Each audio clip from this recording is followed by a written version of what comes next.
Hi guys, welcome back to my channel. Today I'm going to show you how you can upload the story in a Facebook, a desktop version or a PC version. It's very easy to do, and all you have to do is log in first in Facebook, facebook.com, and this one, create story. You can click it. So you can create a text story or create a photo story from your gallery on your PC.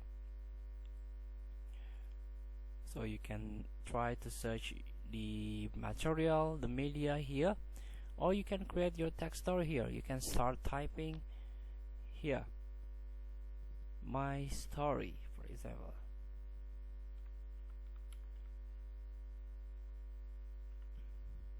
And you can add phone here.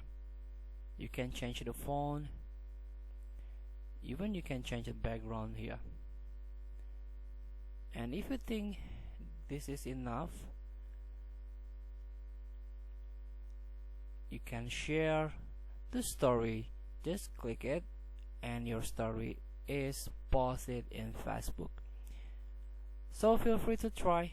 Thank you for watching. Don't forget to comment, like, and subscribe, and also click the button below. See you in the next video.